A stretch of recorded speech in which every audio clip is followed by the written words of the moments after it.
Hello అండి, నమస్తే. Welcome to one more short video. ఏంటండి, ఎవరెవరు ఏం కూరలు వండుకున్నారండి సండే? మా ఇంట్లో అయితే మటన్, ములక్కాడ, అలాగే గుడ్లు ఈగురు అనమాట.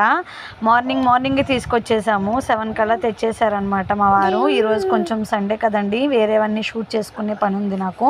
అందుకని చెప్పేసి త్వరగా ప్రిపేర్ చేసేసాను అనమాట లంచ్ అనేది. మటన్, గుడ్లు, ములక్కాడ 3 కలిపి ఈగురు వండడం ఇదే ఫస్ట్ టైం అనమాట. ఏదో ఒకలాగా ఇంకేం తీసుకొచ్చి పెట్టాక మనం చేయక తప్పదు కదా, చేసేసాను అనమాట. ఇంకా టేస్ట్ అయితే చాలా బాగా వచ్చింది. అట్లా ఉంటుంది మరి మన బెజవాడ అమ్మాయితో, తగ్గేదే లేదు దేంట్లోనూ. ఇంకా నెక్స్ట్ వచ్చేసి ఈరోజు కొంచెం షూట్ ఉందన్నమాట. మొత్తం శారీస్ కానీ ఏమైనా సరేను రేపు ఈ వీక్ అంతా కానీ రేపు 2-3 డేస్లో పోస్ట్ చేయాల్సినవన్నీ షూట్ చేసుకోవాలన్నమాట. అందుకే లంచ్ అంతాను ఫాస్ట్గా ప్రిపేర్ చేసేసుకున్నాను. మీరందరూ ఏమేమి చేసుకున్నారు, ఎలా ఉన్నారు ఏంటి అని అనేది మొత్తం అంతా మనకు కామెంట్ సెక్షన్లో షేర్ చేసేసేయండి. బాయ్.